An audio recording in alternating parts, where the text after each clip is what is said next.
어릴 적 성탄절 이 절기가 가까워지면 괜히 명절처럼 이렇게 설렜던 기억들이 아마 한 번쯤은 있으시리라고 생각이 되어집니다. 성탄 전야 때 이제 할 성극 뭐 이런 것도 준비도 하고 또 율동 또 특송 뭐 이런 것들 막 준비하면서 교회에 살다시피 한 그런 이제 시간들을 보내는데 좀 그때는 좀 피곤하고 뭐 그랬던 것 같은데 그래도 돌이켜 보면 참 즐거웠던 소중한 그런 어린 시절의 추억으로 이렇게 남아 있습니다. 요즘은 뭐 이렇게 저작권 문제 때문에 거리에서 이렇게 잘 들리지는 않지만 예전에는 이 성탄절이 가까워지면 흥겨운 캐롤송들이 뭐 거리에 이제 흘러 넘치고 또 화려한 그 조명들이 이렇게 거리를 비추고 이제 그러면 이제 이제 성탄이 가까웠구나 이제 그런 생각이 들었죠. 그 중에서도 어린이들이 이제 제일 기다렸던 것이 아마 산타 할아버지가 가지고 오는 선물이었던 것 같은데요. 여러분도 아마 설레는 마음으로 그 성탄절의 아침을 기다리고 고대했으리라고 생각이 되어집니다. 저 역시도 그 성탄절 아침에 보았던 종합 과자 선물 이런 거 이제 보면 막 너무 좋았던 그런 기억이 남아 있습니다.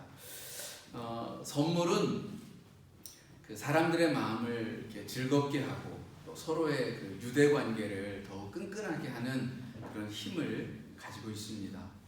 근데 선물이 진짜 선물이 되려면 몇 가지 조건이 필요합니다. 우선 그것은 뇌물이 되지 않아야 합니다. 선물을 하면서 어떤 대가를 바란다면 그것은 선물이 아니라 뇌물이 됩니다.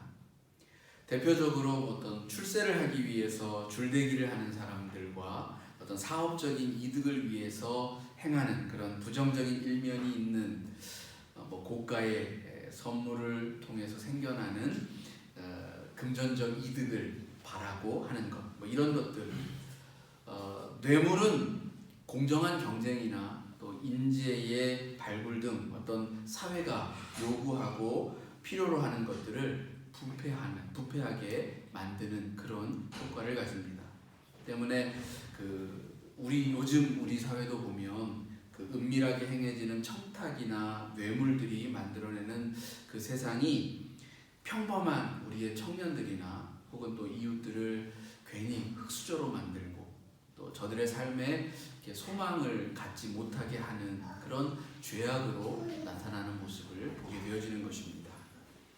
두 번째는 그런 의미에서 이 선물이라고 하는 것은 가급적 윗사람이 아랫사람에게 하는 것이 좋습니다.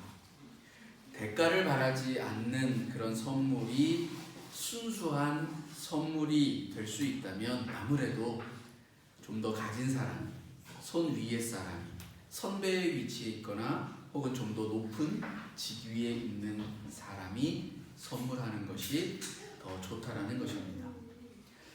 성경에서도 누가복음 14장에 보면 이렇게 기록하고 있죠. 잔치를 베풀려거든 가난한 사람들과 몸이 불편한 사람들 그리고 저는 자들과 맹인들을 청하라. 그리하면 그들이 갚을 것이 없으므로 내게 복이 되리라. 이렇게 말씀합니다. 돌려받지 못할 사람들에게 선물을 베푸는 것, 그것이야말로 진정 하늘의 복이 된다는 것입니다. 여러분 그것을 믿습니까? 주님은 우리더러 보화를 이 땅에 쌓을 것이 아니라 하늘에, 저 하늘 창고에 보물을 쌓으라고 말씀해 줍니다.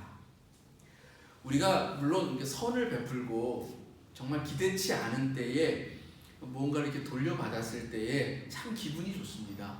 근데 그게 또 사실은 이렇게 더불어 살아가는 우리들의 삶의 맛이기도 하니까요. 근데 그렇다고 만일 돌려받지 못한다고 해서 내가 선물을 주고도 나는 돌려받지 못한다라고 해서 그렇게 기분 나빠할 일도 없다라는 것입니다. 왜냐하면 오히려 그것은 하나님의 하늘 창고에 쌓이게 될 것이다 라고 하는 것입니다.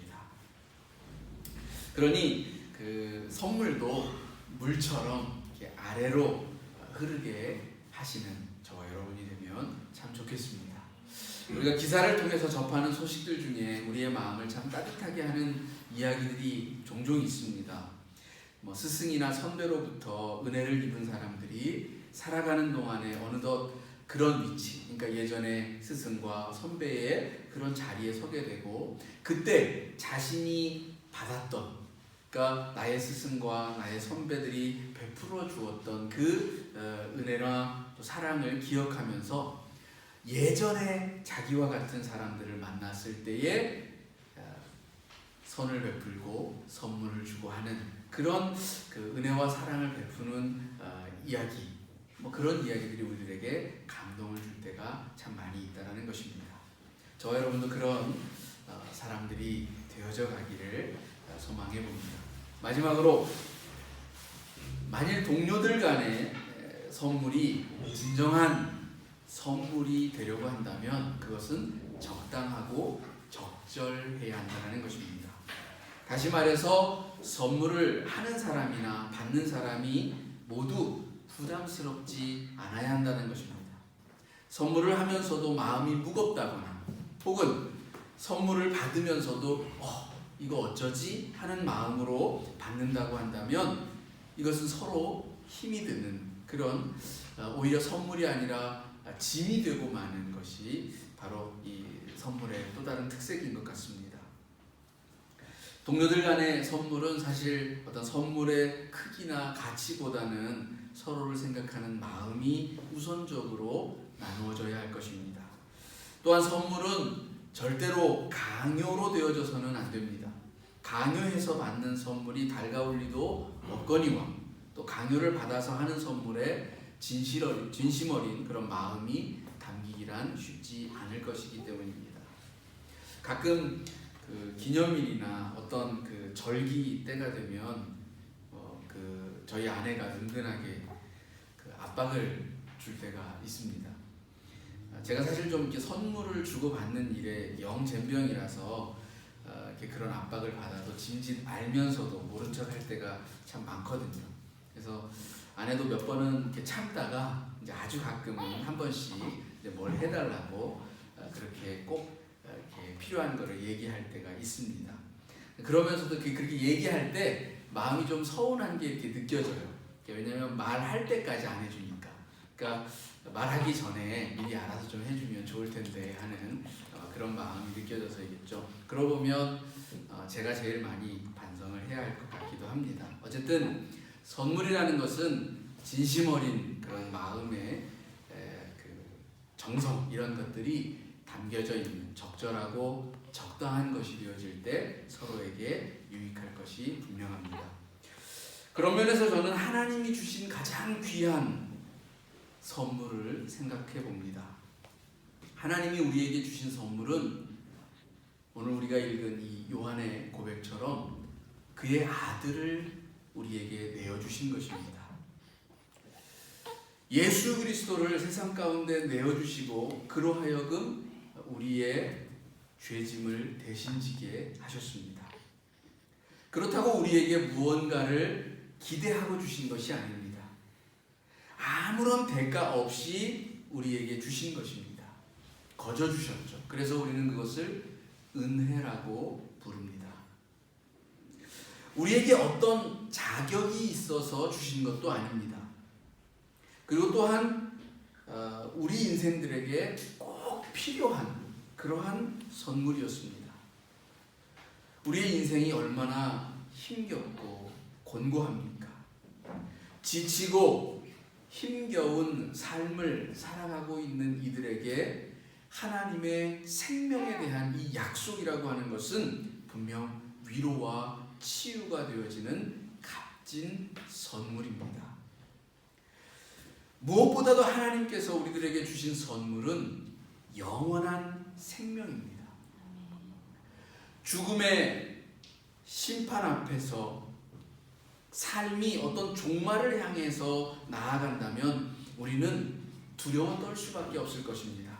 그러나 우리는 그러한 죽음과 사망으로 끝나버리는 그런 인생을 향해서 달려가는 것이 아니라 우리에게 약속되어진 영생의 선물이 있다라고 한다면 얼마나 우리의 삶이 감사하고 고맙게 여겨지겠습니까?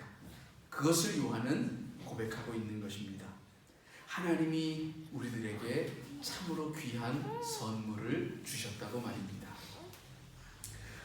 저는 여러분에게 권면하기를 그 선물을 받은 우리들이 이 땅에서 살아가는 동안에 그것이 더욱 큰 축복으로 우리들 가운데 나누어지기를 원합니다. 형통하고 복된 인생이 되도록 우리의 삶의 자리에서 그러한 선물들이 함께 나누어지기를 원합니다. 우리에게 주어진 그 값진 예수 그리스도의 사랑을 가슴에 품고 나아가서 마주하는 모든 이들에게 나누어 주음으로써 하나님의 베푸신 그 선물과 잔치의 자리에 모든 인생들을 초대하는 역사가 우리들 가운데 있기를 원하는 것입니다. 그렇게 하시겠습니까? 기도하시겠습니다.